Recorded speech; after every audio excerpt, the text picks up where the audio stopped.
Menteri Parpol.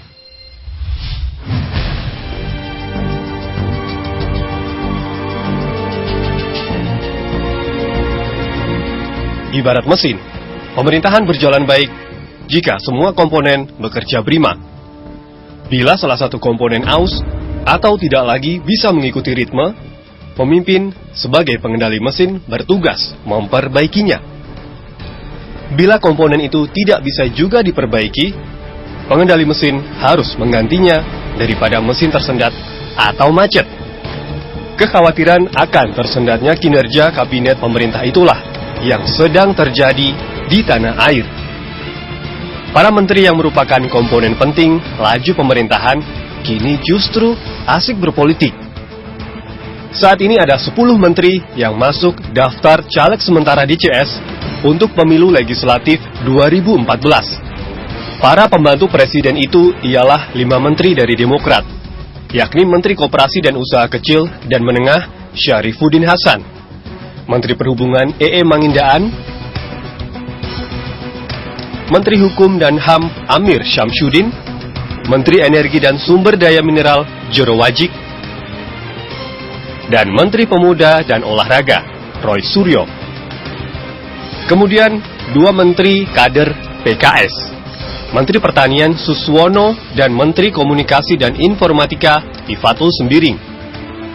Ada pula 2 menteri dari PKB, Menteri Tenaga Kerja dan Transmigrasi Muhaimin Iskandar, dan Menteri Pembangunan Daerah Tertinggal Helmi Faisal Zaini.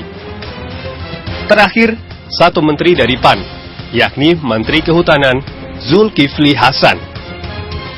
Peran ganda itu sangat bisa membuat prioritas para menteri terbelah.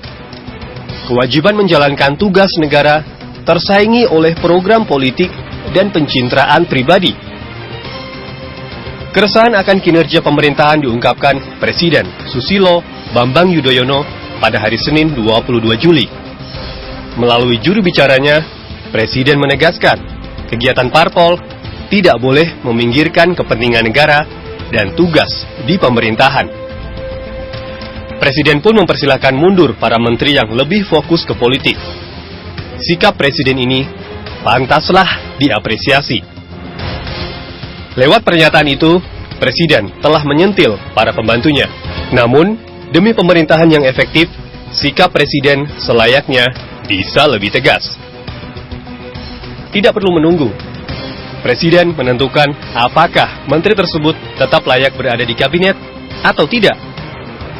Kewenangan Presiden itu pun sesuai dengan amanat Undang-Undang Nomor 39 Tahun 2008 tentang Kementerian Negara. Dalam pasal 24 tertera bahwa menteri dapat diberhentikan. Di antaranya, karena tidak dapat melaksanakan tugas selama 3 bulan berturut dan alasan lain yang ditetapkan Presiden. Dengan membiarkan para menteri yang menyambi berpolitik mengambil keputusan, Presiden justru menciptakan celah bagi mereka yang nakal. Akibatnya, bukan saja program-program pemerintahan yang bisa meleset, antisipasi terhadap berbagai gejolak pun menjadi lambat. Belum lama ini, Presiden pun berang akibat lambannya kinerja para menteri terkait dalam mengatasi lonjakan harga. Bukan tidak mungkin, hal serupa terjadi akibat para menteri sibuk berpolitik. Ketegasan Presiden Yudhoyono juga menjadi jawaban atas keraguan dalam praktik sistem presidensial kita.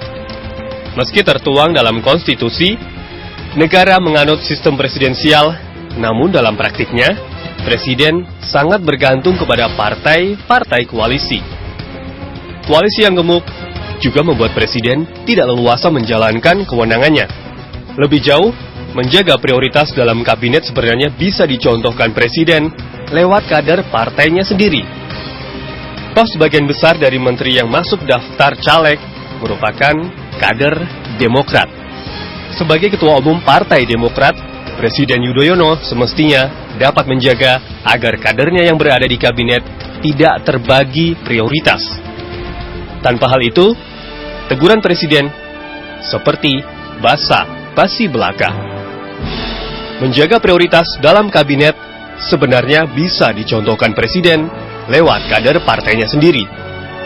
Toh sebagian besar dari menteri yang masuk daftar caleg merupakan kader Demokrat.